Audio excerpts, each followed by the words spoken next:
So as you can see here, I have kind of pre-created a head, right? And we just went through the basic lay-in phase or construction phase, kind of get our head shape on here. And if you're unfamiliar with this section, I'd recommend going back and watching some of our previous videos because I've talked a bunch about how to get to this point. But now we need to know, okay, how do we actually drop the eye into these spaces, right? So we've got to come in here and start figuring out kind of where the opening of the eye socket is, right? Which is going to kind of sit back along here and back through here, right? So we actually get the thickness of the brow bone showing. And then on him, and here's what's important. Everybody's eyes are different. Every single pair of eyes that you draw will be unique, always. And so some people's eyes sit higher up in the socket and tuck right up under the brow bone. Some people sit a little bit lower. There's more space between the brow bone and the eye where you get to see more of the upper eyelid. Some people, like him, I chose specifically because his eyes fit what I just showed on this page, right? Where we have kind of like these three sections and they're relatively clear on him. You know, and then I have a second one of these that I drew where we'll be able to draw someone that has like a more round eye shape. And we'll be able to kind of talk about how that works a little bit. So if we zoom in here, right, what we're going to do is connect these from side to side. Create a nice rhythmical connection between the two sides, right? And that's going to show now where the opening of the eye socket is. In reality, it actually swoops up and through here, right? Kind of like that if we want to find the actual opening, but we don't really need this for what we're doing. Now, usually I'm going to put a line here that connects both sides. And his eyes, again, sit kind of high in the socket a little bit. So I'm going to keep that line kind of a little bit high. And there's something very specific that I'm looking for with this line. I'm trying to run it through the tear duct on each side, right, the tear ducts, and then looking for how the tear duct aligns with this line and where the corner of the eye sits in relation to the tear duct. And also, if we want to place the tear duct, you can usually look for where the change in plane between the side plane of the nose and the cheek occurs and kind of follow that back to where the tear duct is going to sit. So in this case, it'll be right about here. Over here, it's going to sit, I don't know, about here maybe. But notice we're paralleling this angle and following that back. Now, if you look at the Loomis book, Loomis always says like you go from the edge of the nostril, follow this back, and it takes you to the tear duct. On some people that works, but in my experience, on most people, that's not the case. Most people's nostrils extend out past where that point would be. Now, some people have very narrow noses, and then that works, but it's not a rule that you can count on by any means. In my experience, what really matters is more kind of where the side plane connects to the cheek is kind of more where that line goes. But even then, on him, you can see that that actually bulges out past this point a little bit. So it's not something you can totally count on. So I'd be careful with that. Okay, so let's drop an eye in here, right? So in this case, we're going to get the tear duct here, right? It's going to come out this way. And then his eye is going to come up. Right, comes up, over, remember those three parts. Over this way, and then down. Right, just like that. And on him, the corner of the eye out here sits about even with the tear duct over here. Right, so now remember, we're going to get kind of the thickness of the lid a little bit here. And then we're going to get the inner part of the lower lid. And on him, it just kind of wraps. Again, you can see it's in two parts, but it's fairly rounded.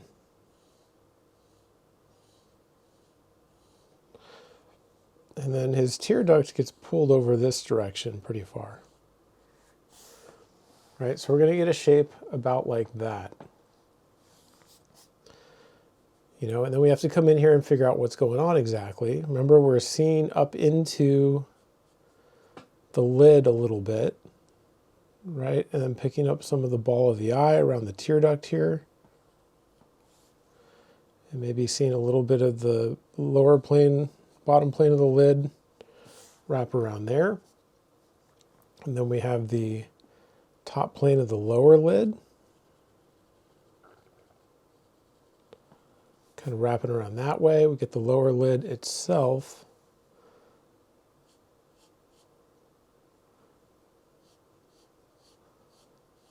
Kind of dropping around there, right? And then we're going to have the lid disappearing up under the brow bone here. So it's going to kind of come around, hit this brow bone,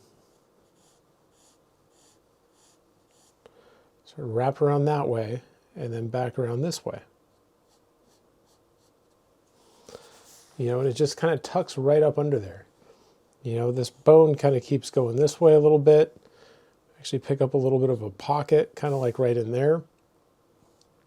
And yeah, so on him, you can see those shapes relatively clearly. I mean, his eye is more rounded than that. I played up those 3 angles, you know, quite a bit, partly just to show that they are there.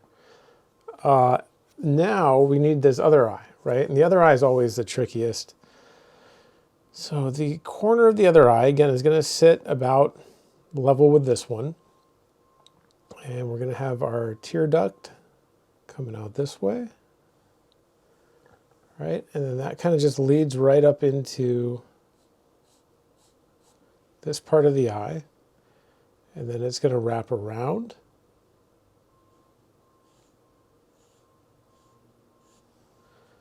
And then back around this way. Right? We basically get those same 3 parts, but now just organized a little bit differently.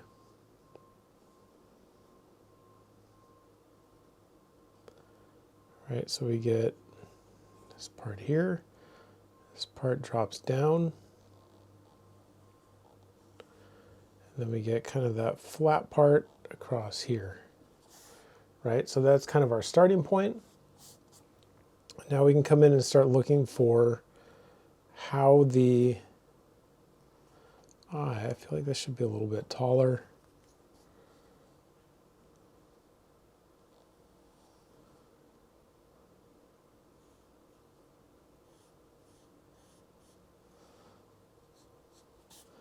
Right, so we're going to see some of the bottom plane of the top lid wrapping around and then wrapping around this way. Right, maybe seeing a little bit of it here, and then definitely tear duct in there. Right, and then we'll find some of the lower lid, or the top plane of the lower lid, wrapping around that way. Thickness of the lower lid, wrapping around that way, and then of course we get the upper lid, again kind of disappearing up under this brow bone here.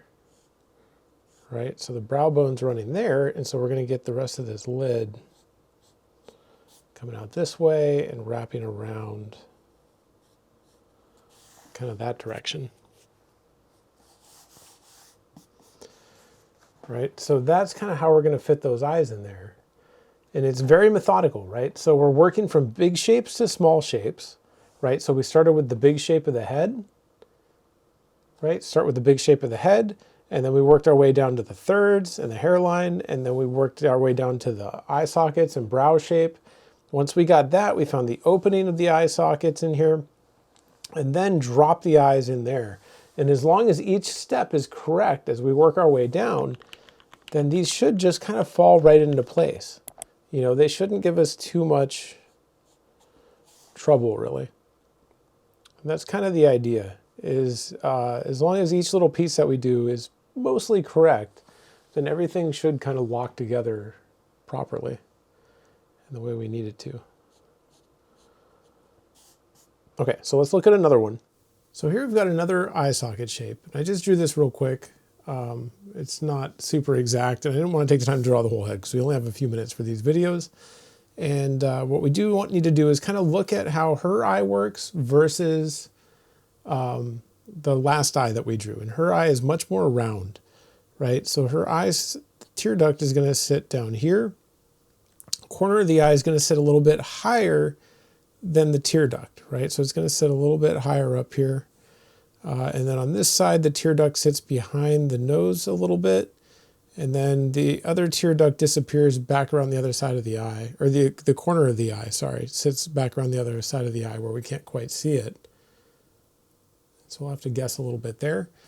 But what happens now is her eye doesn't tuck right up under the brow like the last one, right? We're seeing a lot more eyelid up here, right? So how much eyelid? Well, maybe that much, which means this eye is going to need to be pretty big, right? It's going to need to come up, wrap around, and then drop back down this way. It needs to turn even a little bit more.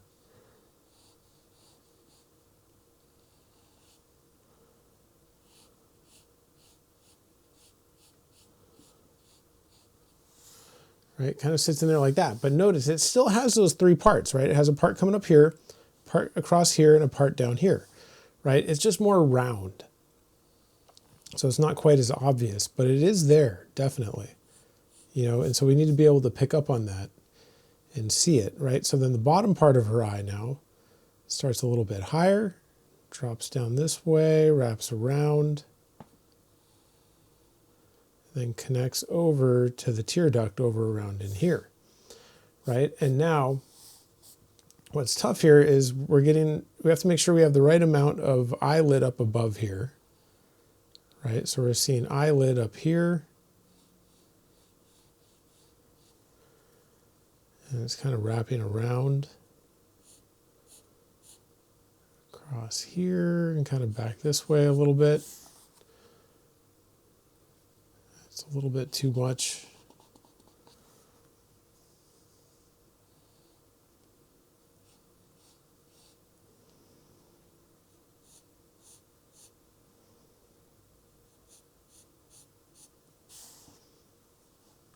Right, and then we have the thickness of the lid showing. Coming out from under here, and then the ball of the eye sticking out from under there. Right, so we're picking up a very specific little like shelf type shape sitting right up in here.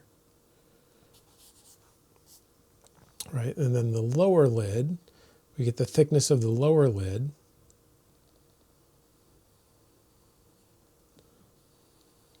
Wrapping down around that way. And then the lower lid itself coming out from under here.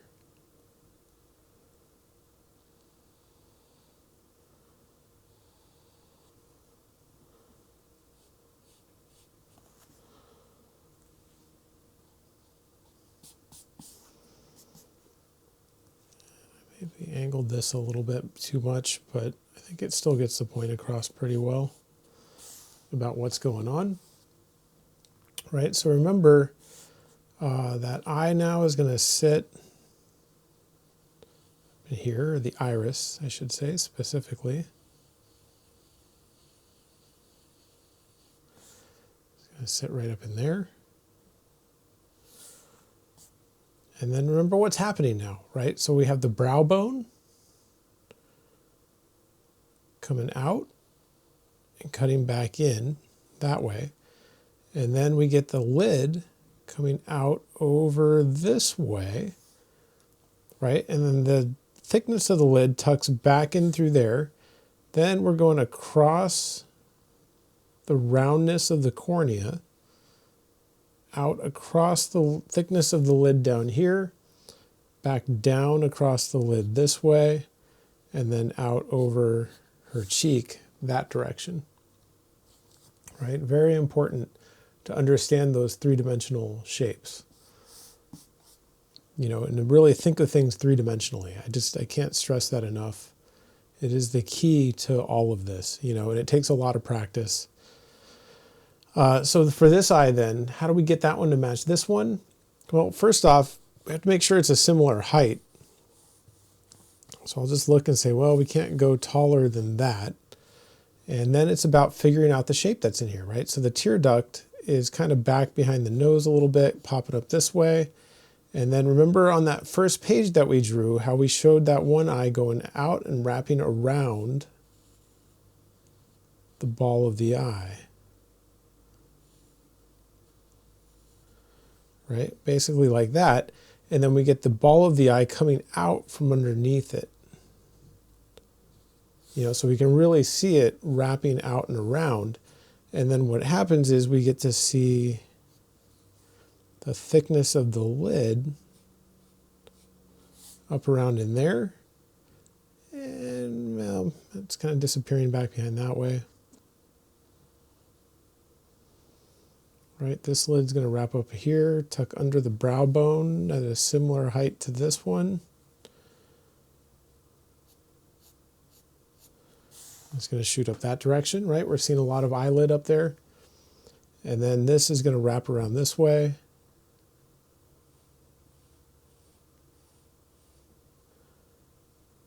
Kind of cut back across here. Seems to happen a little bit more dramatically.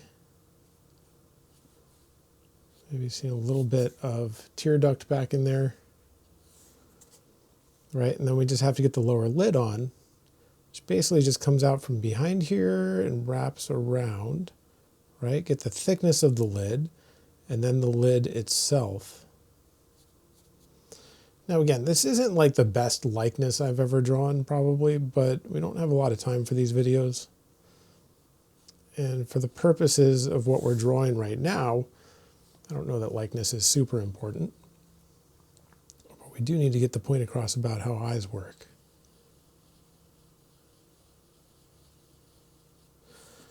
Right, so that other iris is going to drop in here. Here.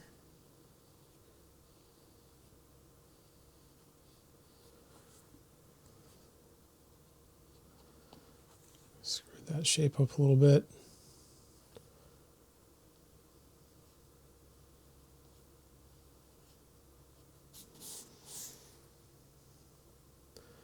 Now this eye is farther away from us, so this iris should be a little bit smaller than this one, but I don't know about that much smaller.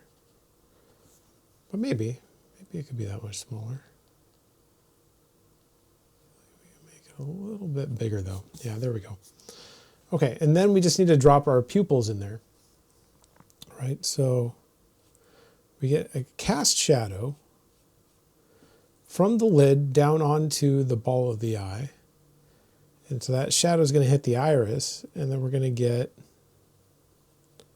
the pupil back up in here. And that shadow continues around the iris that way. And obviously there's more shadow going over here. Like we're not getting into shadows. I just like using that little shadow as an indication for where the pupil sits. Notice like on that first page where I talked about the pupil is pushed back in the iris because it's turned this direction. It's a concave shape with a hole in the bottom. So as we turn it, that pupil is going to shift back this way, right? And then we'll get the same thing over here.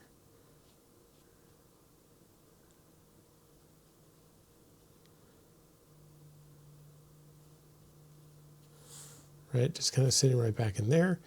Although this one seems a little less shifted.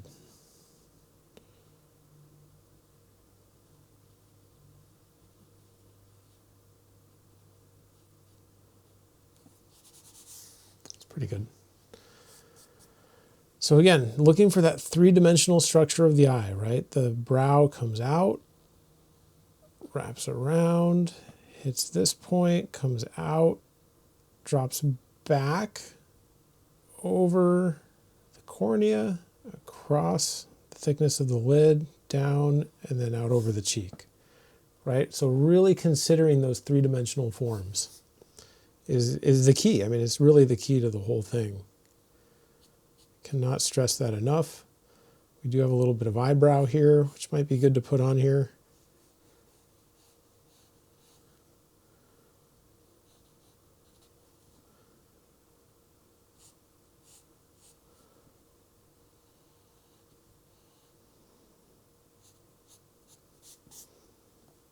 Wrap it up around that way. This one. Gonna wrap up this way.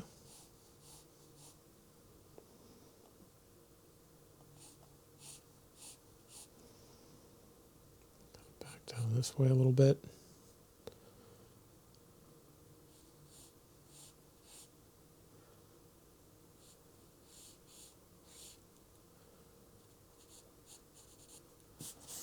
I don't know, something about like that. We can turn it in more of an eyebrow shape later on. So that's basically it, right? That's kind of how eyes work. Again, there's a lot more to it. Unfortunately, like in these videos, I don't have time to go super in depth. It's just not possible. But I think this is a good starting point, right? So keep in mind, right, we've got, you know, our basic eye shape where we kind of learn those 3 parts up here, 2 parts down here, the thickness of the lids, how the tear duct works, making sure to find that 3-dimensional aspect of the eye, you know, and then kind of figuring out how to do that in a 3/4 view, right? How do the lids go out and wrap around the ball of the eye? Very important.